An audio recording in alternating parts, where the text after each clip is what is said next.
minhas promessas não irei falhar, vindo as tempestades a me consternar. Estamos trazendo para você mais uma mensagem e gostaria que você prestasse bem atenção nessa coisa que acontece, nesse fenômeno que acontece entre dois rios em Manaus. Dois rios que fascina, né, as pessoas. Esse acontecimento natural que acontece nesses dois rios, que é interessante e chama a atenção de muitas pessoas, não só do nosso país, mas de outros lugares espalhados por todo o mundo, né?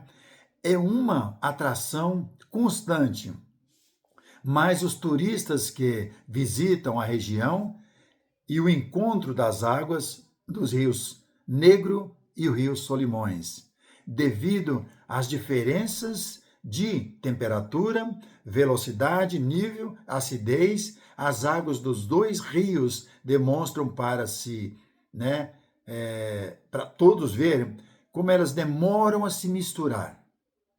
Uma parte é escura, uma outra parte é clara e demoram para se misturar. Esse fenômeno tem chamado a atenção e ele continua até hoje acontecendo lá. Se você não teve curiosidade, pode entrar em algum vídeo que você vai ver esse acontecimento maravilhoso que acontece lá, né? O resultado de uma linha, de uma demarcação das águas, né, de águas de cores distintas que saem de lugares diferentes, afluentes diferentes e se ajuntam nesse lugar. Mas nós podemos observar que fazem parte, que são de quilômetros que estão vindo e vão se encontrar, antes de conseguir se misturar, continuam juntas até o oceano. Isso nos chama muita atenção, o encontro desses dois rios, o encontro das águas, né? O que acontece no Rio Amazonas bem ilustra várias realidades espirituais de nossas vidas. Vamos observar isso. Vamos pensar em algumas lições das Escrituras que podem ser comparadas a esse acontecimento, a esse encontro das águas. Primeiro, a separação entre certo e o errado. Nós sabemos bem o que é isso. Há uma separação entre as coisas certas e as coisas erradas. Não se misturam. O que é certo vai continuar sendo certo. O que é errado vai continuar sendo errado.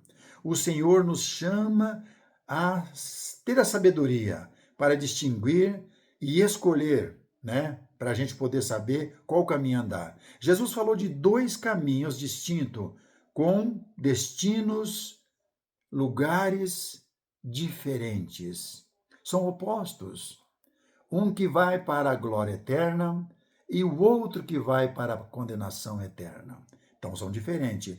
Entrai pela porta estreita, larga é a porta, espaçoso o caminho que conduz para a perdição, e são muitos que entram por ela, porque estreita é a porta e apertado o caminho que conduz para a vida. São poucos que acertam com ela. Mateus capítulo 7, versículo 13 ao 14. Paulo também nos ajuda um pouco mais. Ele disse: julgai todas as coisas, retende os que é bom, abstende-vos de toda forma de mal. 1 Tessalonicenses capítulo 5, versículo 21 e 22. Muitos outros trechos bíblicos ajudam com essa separação, essa distinção entre coisas, né, incorruptíveis, que faz a gente perceber isso, né? Paulo numerou, né, ele faz essa enumeração das obras da carne em contraste com o fruto do Espírito para ajudar nesta separação fundamental. Gálatas capítulo 5, 19 e 24, ele mostra que é frutos da carne e o que é frutos do Espírito, para a gente poder entender, né?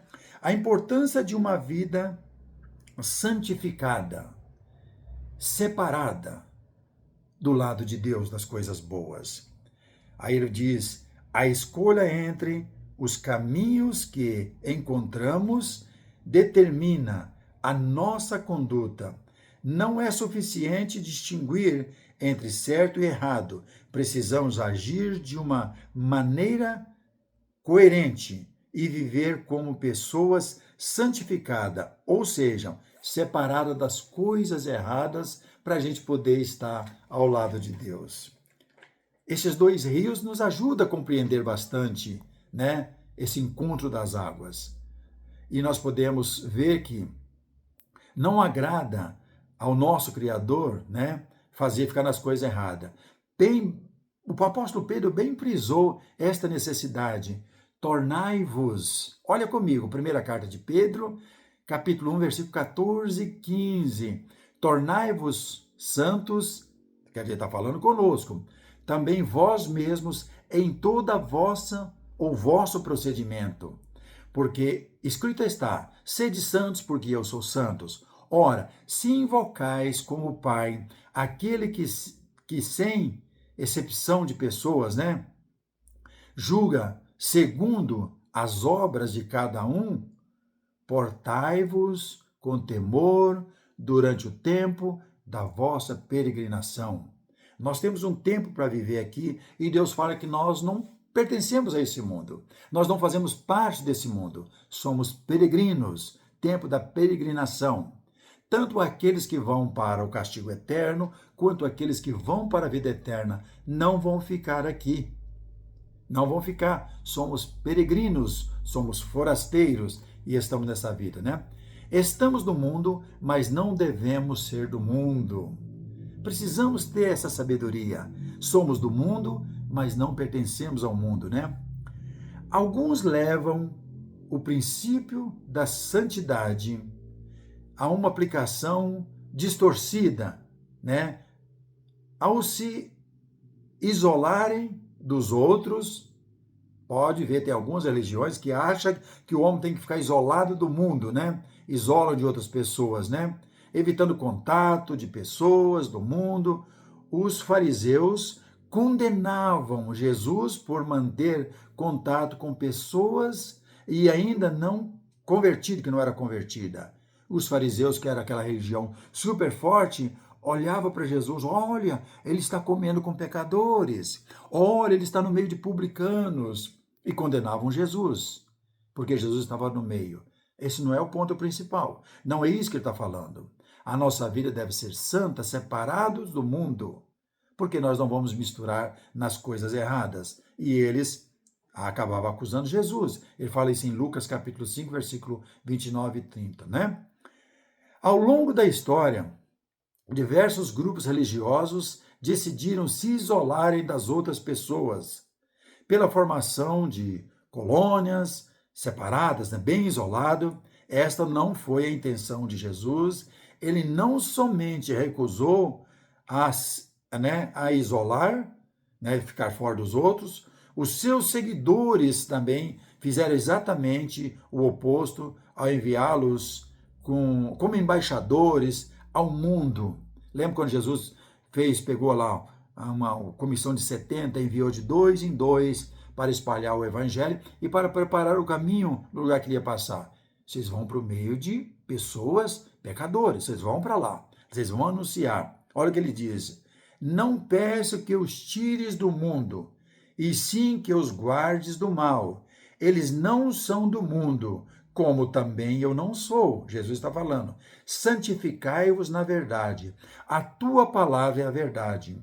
Assim como tu me enviaste ao mundo, também eu os enviei ao mundo. João capítulo 17, versículo 15 a 18.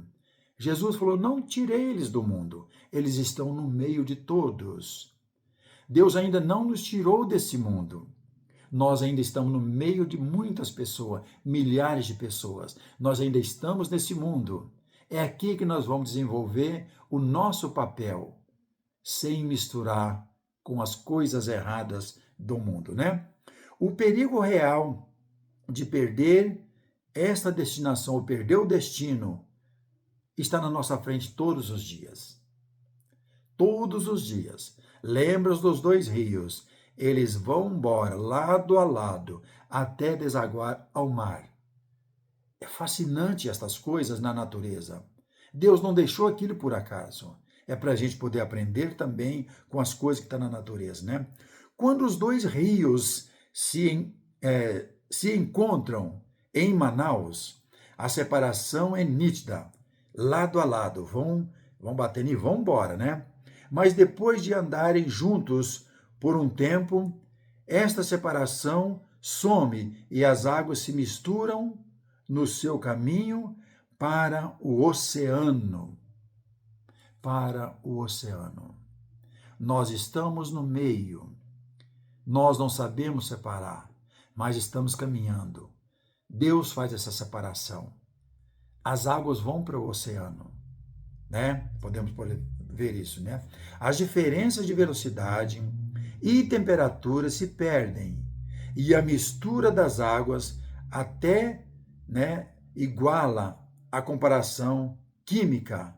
O contato entre os seguidores de Jesus e as pessoas do mundo apresenta os mesmos riscos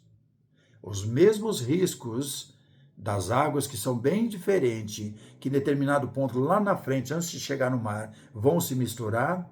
Os discípulos de Cristo também correm esse mesmo risco e provavelmente em nossos dias já está assim. Pessoas não estão vendo diferença entre o santo e entre o profano. Estão misturando. Encontro das águas e o encontro de pessoas cristãs com pessoas que se dizem cristãs, mas são mundanas. É interessante observar essas coisas, que o contato entre os seguidores de Jesus e as pessoas do mundo apresenta os mesmos riscos. É fácil para os discípulos do Senhor perderem o calor e o fervor do seu compromisso com o Mestre. Paulo escreveu: no zelo não sejais remissos, sede fervorosos de espírito, servindo ao Senhor. Romanos capítulo 12, versículo 11. Fervoroso de espírito, porque aí Deus vai manter você separado, porque senão você vai fazer igual os dois rios, o Negro e os Solimões. Depois de longo tempo para chegar no mar, se misturam, tudo se torna igual. Esse é um perigo enorme para nós, né? Há perigo de se adaptar ao ritmo de vida das pessoas que desrespeitaram ao Senhor. 1 Pedro capítulo 4, versículo 3 e 4. As pessoas que não respeitam o padrão bíblico que o Senhor determinou para que pudéssemos andar nele. Lembre sempre do Rio Negro e o Rio Solimões. Depois de um longo tempo caminhando, tudo parece igual. Não tem mudança, porque perderam a essência e o respeito para o nosso Senhor, que está nas alturas, né? A possibilidade de mudar o mundo, né? Quando consideramos a mistura das águas, não devemos ignorar a outra possibilidade. Quando você acompanha aquele vídeo, vai ver que a água, com pouco ela se iguala. Tudo é água. Hoje, nos nossos dias, tudo é cristão. Todos são discípulos de Cristo. Preste bem atenção nisso, para não cair no mesmo erro, né? Por sua influência, os servos do Senhor podem mudar o mundo.